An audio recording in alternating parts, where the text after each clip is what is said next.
Hello दोस्तों, free online teaching one में आप सभी का स्वागत है। तो आज हम इस वीडियो में एनसीईआरटी गणित कक्षा 11वीं अध्याय 3 त्रिकोणमितीय फलन प्रश्नावली 3.2 को स्टार्ट करने से पहले थोड़ा सा हम बेसिक समझ लेते हैं, क्योंकि यदि आप बेसिक समझ लेंगे तो आप क्वेश्चन को अच्छे से सॉल्व कर सकेंगे, इसलिए आपको ध्यान से समझना है। तो यहाँ पर सबसे पहले यदि यहाँ पर हमने इस प्रकार से एक समकोण त्रिभुज ABC को माना, जिसमें यहाँ पर कोण भी बराबर 90 अंश यहाँ पर हमने माना है। तो यहाँ पर आपको ध्यान रखना है कि यदि हम इस प्रकार से कोई भी समकोण त्रिभुज माने, हो सकता है कि कोण C समकोण हो जाए, कोण A समकोण हो जाए, तो वह आपके क्वेश्चन पर डिपेंड रहेगा।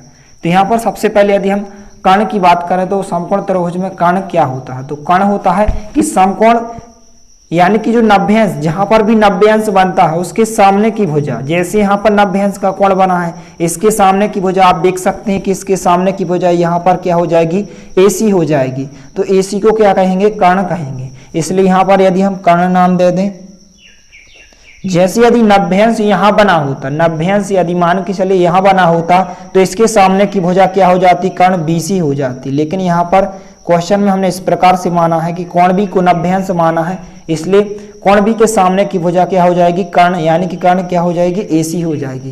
तो इस प्रकार से आपको कर्ण को ध्यान रखना है। इसके बाद लंब क्या होता है, कोण, यानी कि जहां पर थीटा बनता है, थीटा के सामने की भुजा BC को क्या कहते हैं, लंब कहते हैं। जैसे यहाँ पर थीटा यहाँ पर बना है, तो थीटा के सामने की भुजा क्या हो जाएगी, लंब हो जाएगी। तो लंब क्या हो जाएगी, BC हो जाएगी। जिस भुजा पर लंब का मतलब यहाँ पर क्या होता है, जिस भुजा पर 90 यानी कि 90 अंश का कोण बनता है, समकोण बनता है, वही भुजा क्या होती है, लंब होती है। तो यहाँ पर BC को क्या कहते हैं, लंब कहते हैं। इसी प्रकार से आधार क्या होता है, इन दो भुजाओं को छोड़कर, यानी कि कर्ण और लंब को छोड़कर शेष भुजा को हम क्या कहेंगे, आधार कहेंगे। जैसे यहाँ पर शेष भुजा यहाँ पर हमारी AB बची है, इसलिए इसको हम क्या कहेंगे, आधार कहेंगे। तो यहाँ पर यह क्या हो जाएगी, आधार हो जाएगी। यहाँ पर क्या हो जाएगा, लंब हो जाएगा। यदि हमारी शेष भुजा यह बची होती तो आधार हमारा क्या हो जाता, BC हो जाता।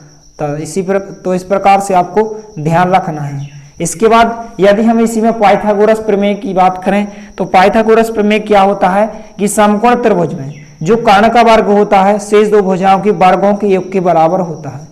कर्ण का वर्ग, जैसे यहाँ पर यदि हम कर्ण का वर्ग करें तो यहाँ पर क्या हो जाएगा, पाइथागोरस प्रमेय आपको अच्छे से ध्यान रखना है। तो यहाँ पर जो कर्ण का वर्ग होता है वह शेष दो भुजाओं के वर्गों के और योग के बराबर होता है। तो कर्ण का वर्ग बराबर होता है लंब का वर्ग, और यहाँ पर प्लस आधार का वर्ग होता है।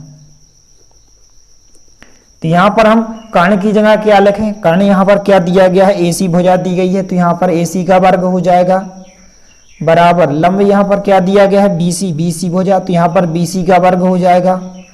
इसके बाद प्लस चिन्ह जहाँ के था, आधार की जगह आधार यहाँ पर क्या हो जाएगा, AB हो जाएगा, तो यहाँ पर AB का वर्ग हो जाएगा। तो इस प्रकार से आपको ध्यान रखना है कि जो पाइथागोरस प्रमेय होता है वह होता है कर्ण का वर्ग बराबर लंब का वर्ग प्लस आधार का वर्ग। इसके बाद हम बात करते हैं त्रिकोणमितीय अनुपात। तो त्रिकोणमितीय अनुपात कुल 6 प्रकार के होते हैं। पहला होता है साइन, कॉस, टेन, और इन्हीं के विपरीत होते हैं, इन्हीं के उल्टे होते हैं। साइन का होता है कॉसेक, कॉस का होता है सेक, और टेन का होता है कोट। आपने पिछली कक्षा में अवश्य पढ़ा होगा कि यहाँ पर इस प्रकार से त्रिकोणमितीय अनुपात के बारे में कि साइन का उल्टा कॉसेक होता है, कॉस का उल्टा सेक होता है, और टेन का उल्टा कोट होता है। तो यहाँ पर यदि हम कर्ण को K से प्रदर्शित करें, लंब को L से, आधार को A से, तो इस प्रकार से आपने एक फार्मूला देखा होगा कि इस प्रकार से हम ट्रिक द्वारा इन त्रिकोणमितीय अनुपात के वैल्यू को कैसे ज्ञात कर लेते थे कि साइन थीटा बराबर क्या होता है, कॉस थीटा बराबर क्या होता है, और टेन थीटा बराबर क्या होता है। इसके बाद इन्हीं के उल्टे होते हैं कि साइन के कॉसेक थीटा बराबर क्या होता है, सेक थीटा बराबर क्या होता है, कोट थीटा बराबर क्या होता है। तो आइए हम इनको अच्छे से समझते हैं। तो यहाँ पर यदि हम वैल्यू की बात करें कि साइन थीटा के बराबर क्या होता है, तो ये क्रमशः होते हैं। यहाँ पर L बटे क्रमशः क्या होता है, साइन थीटा के बराबर होता है। इसके बाद कॉस थीटा के बराबर A बटे K होता है, और यहाँ पर टेन थीटा के बराबर क्या होता है, L बटे A होता है। इसके बाद इन्हीं के विपरीत यानी कि कोसेक थीटा की बात करें तो यहाँ पर क्या होता है, साइन का उल्टा कोसेक होता है। तो यदि हम इसको उलट दें, यानी कि इसको यदि हम पलट दें तो K बटे L बराबर कोसेक थीटा हो जाएगा, K बटे A बराबर सेक थीटा हो जाएगा, और A बटे L बराबर क्या हो जाएगा, कोट थीटा हो जाएगा।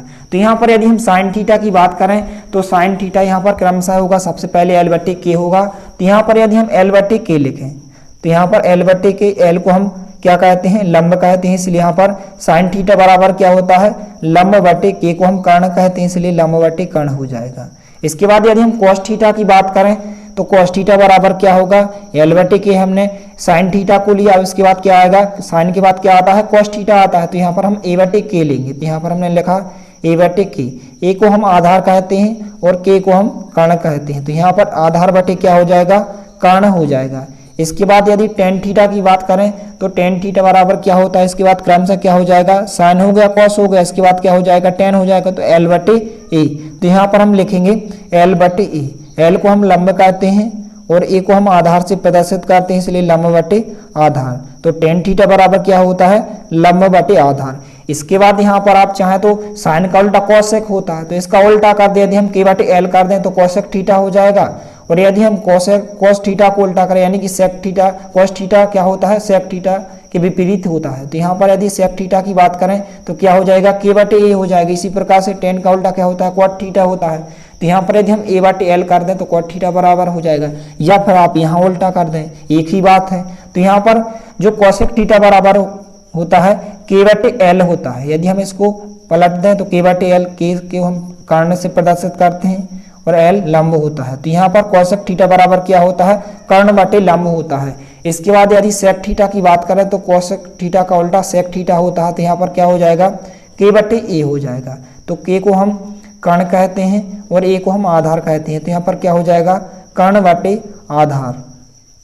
इसके बाद यदि कॉट थीटा की बात करें तो टेन का उल्टा कॉट होता है। तो यहाँ पर क्या हो जाएगा, ए बटे एल, यानी कि आधार बटे लंब हो जाएगा। तो यहाँ पर हम लिखेंगे ए बटे एल बराबर क्या होता है, ए को हम आधार कहते हैं और यहाँ पर एल क्या होता है, यहाँ पर लंब होता है। तो यहाँ पर कॉट थीटा बराबर क्या हो जाएगा, आधार बटे लंब। इसके बाद यदि हम टेन थीटा की बात करें तो एक फार्मूला आपको ध्यान रखना है कि टेन थीटा बराबर क्या होता है, साइन थीटा बटे कॉस थीटा। इसको भी आपको अच्छे से ध्यान रखना है। इसके बाद यदि हम कॉट थीटा की बात करें तो टेन का उल्टा क्या होता है, कॉट होता है। तो हम कॉस को ऊपर कर देंगे, साइन को नीचे कर देंगे। तो कॉट थीटा बराबर क्या होता है, कॉस थीटा बटे साइन थीटा। तो इस प्रकार से इन त्रिकोणमितीय अनुपात को आपको अच्छे से याद कर लेना है। आपको अच्छे से इस ट्रिक के द्वारा आपको ध्यान रखना है कि साइन थीटा के बराबर क्या होता है, कॉस थीटा के बराबर क्या होता है, टेन थीटा के बराबर क्या होता है और कोसेक थीटा के बराबर क्या होता है, सेक थीटा के बराबर और कॉट थीटा के बराबर। इसके बाद यहाँ पर हम लिखते हैं कि चतुर्थांश, कि चतुर्थांश क्या होते हैं। यहाँ पर आप देख सकते हैं कि जो यहाँ पर कुल चतुर्थांश होते हैं, 4 प्रकार के चतुर्थांश होते हैं। प्रथम चतुर्थांश होता है 0 से 90 तक और द्वितीय चतुर्थांश होता है 90 से 180 डिग्री तक और यहाँ पर तृतीय चतुर्थांश होता है 180 से 270 तक और जो चतुर्थ चतुर्थांश होता है वह होता है 270 से 360 तक। इसके बाद यदि हम प्रथम चतुर्थांश की बात करें तो यहाँ पर जो प्रथम चतुर्थांश में क्या होते हैं, सभी त्रिकोणमितीय अनुपात कैसे होते हैं, धनात्मक होते हैं, पॉजिटिव होते हैं, चाहे वह कोई भी हो। जितने भी त्रिकोणमितीय अनुपात होते हैं वे सभी प्रथम चतुर्थांश में कैसे होते हैं, पॉजिटिव होते हैं। इसलिए यहाँ पर यदि आप ट्रिक से भी याद कर सकते हैं कि ए मतलब क्या होता है, ऑल, जितने भी त्रिकोणमितीय अनुपात होते हैं वे सभी प्रथम चतुर्थांश में कैसे होते हैं, पॉजिटिव होते हैं। इसके बाद यदि हम द्वितीय चतुर्थांश की बात करें तो इसमें साइन और कोसेक क्या होते हैं, पॉजिटिव होते हैं, धनात्मक होते हैं और बाकी अन्य 4 त्रिकोणमितीय अनुपात कैसे होते हैं, माइनस के होते हैं, नेगेटिव होते हैं। तो यहाँ पर यदि हमें इसको एस से प्रदर्शित करते हैं, ऐसे हमारा क्या होता है, साइन होता है और साइन का उल्टा क्या होता है, कोसेक होता है। साइन और कोसेक क्या होते हैं, पॉजिटिव होते हैं, धनात्मक होते हैं और बाकी अन्य 4 त्रिकोणमितीय अनुपात कैसे होते हैं, नेगेटिव होते हैं, ऋणात्मक होते हैं।